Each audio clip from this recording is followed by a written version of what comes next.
بسم اللہ الرحمن الرحیم۔ اللہ تعالیٰ نے جیسے انسان کو جسم عطا کیا اور اس سے متعلق کچھ احکام ذکر کیے، بالکل اسی طرح اللہ تعالیٰ نے انسان کو مال دیا، اس کے متعلق بھی احکام ذکر فرمائے ہیں۔ اسی کے دیے ہوئے جسم اور مال کو اسی کے حکم کے مطابق استعمال کیا جائے تو اللہ راضی ہوتے ہیں، دنیا میں برکت نازل فرماتے ہیں اور آخرت میں جنت عطا فرماتے ہیں۔ قرآن کریم میں ہے وَآتُوهُم مِّن مَّالِ اللَّهِ الَّذِي آتَاكُم، ترجمہ اور ان کو اللہ کے اس مال میں سے دو جو اس نے تم کو عطا کیا ہے۔ دوسرے مقام پر ارشاد باری تعالیٰ ہے وَابْتَغِ فِيمَا آتَاكَ اللَّهُ الدَّارَ الْآخِرَةَ، ترجمہ جو کچھ اللہ نے آپ کو دیا ہے اس کے ذریعے آخرت کے گھر کو حاصل کرو۔ یہ سونا، چاندی، کرنسی، دولت، مال مویشی، زمین، باغات، فصلیں، کھیت کھلیان وغیرہ اللہ تعالیٰ کی عطا کردہ نعمتیں ہیں۔ ان کو اللہ کے حکم کے مطابق استعمال کرنا عبادت ہے، اور ان مالی عبادات کا نام زکوٰۃ، صدقۃ الفطر، قربانی اور عشر ہے۔ نظام زکوٰۃ و عشر کے معاشرتی حکمت۔ اسلام کے اقتصادی نظام کا اگر بغور جائزہ لیا جائے تو یہ بات سامنے آتی ہے کہ اسلام دولت کو ایک جگہ منجمد نہیں رہنے دیتا، بلکہ اس کو گردش میں رکھتا ہے تاکہ مالدار طبقہ مال کی کثرت اور فراوانی کی وجہ سے غرور، تکبر اور ظلم پر نہ اتر آئے۔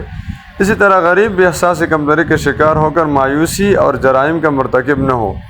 اللہ کی راہ میں خرچ کرنے کا جذبہ جہاں لوگوں کی معاشرتی ضروریات کو پورا کرتا ہے، وہاں اس کا روحانی فائدہ یہ حاصل ہوتا ہے کہ انسان کے دل سے مال کی محبت نکل جاتی ہے، کیونکہ مال کی بے جا محبت جب دل میں اترتی ہے تو انسان اپنے مقصد تخلیق سے یکسر غافل ہو جاتا ہے۔ اس لیے اسلام نے مال کے متعلق چند عبادات مقرر فرما دی ہے تاکہ معاشرہ ظلم و ستم و جرائم سے پاک و صاف رہے۔ اسلام کے اس اقتصادی نظام کے ایک جز عشر بھی ہے۔ جس طرح سونے چاندی پر زکوٰۃ واجب ہے، اس طرح زمین کی پیداوار پر بھی زکوٰۃ لازم ہے، اسی کا نام عشر ہے۔ اللہ تعالیٰ کے فضل و کرم سے فصلیں اور باغات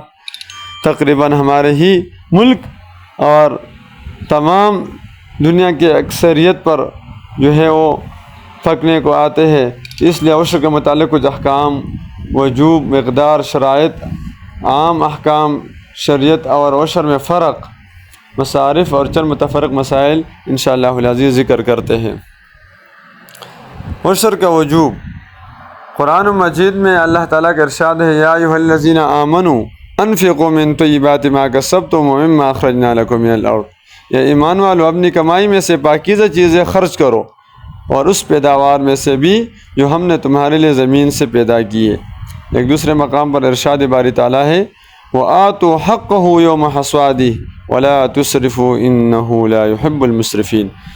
اور اللہ کا حق ادا کرو جب اس کی فصل کاٹو، اور اللہ کی مقرر کردہ حد سے آگے نہ بڑھو، اس لیے کہ اللہ ایسے لوگوں کو پسند نہیں کرتا۔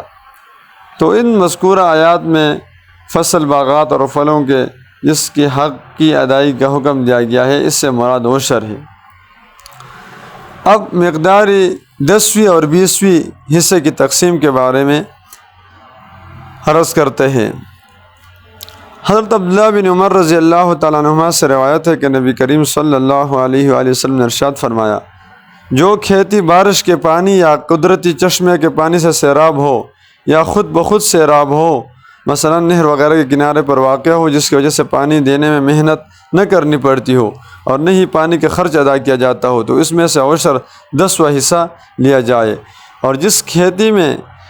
کنویں، ٹیوب ویل، رہٹ یا نہری پانی جس کا بیانہ ادا کیا جاتا ہے تو اس سے پانی لینے کی صورت میں اس میں نصف عشر یعنی 20واں حصہ لیا جائے گا۔ حضرت معاذ بن جبل رضی اللہ تعالیٰ عنہ سے مروی ہے کہ مجھے رسول اللہ صلی اللہ علیہ وآلہ وسلم نے یمن کی طرف عامل بنا کر بھیجا اور مجھے حکم فرمایا کہ میں بحیثیت عامل اس پیداوار سے جو آسمان کے پانی یعنی بارش سے سیراب ہوئی ہو اور جو زمین نہر کے کنارے پر ہونے کی وجہ سے سیراب ہوئی ہو، یعنی اسے خود سے پانی دینے کی ضرورت پیش نہ آئی ہو، تو اس میں سے 10واں حصہ بطور عشر کے حاصل کروں، اور جو زمین کنوؤں کے ڈولوں سے سیراب ہو اس میں بطور عشر 20واں حصہ وصول کروں۔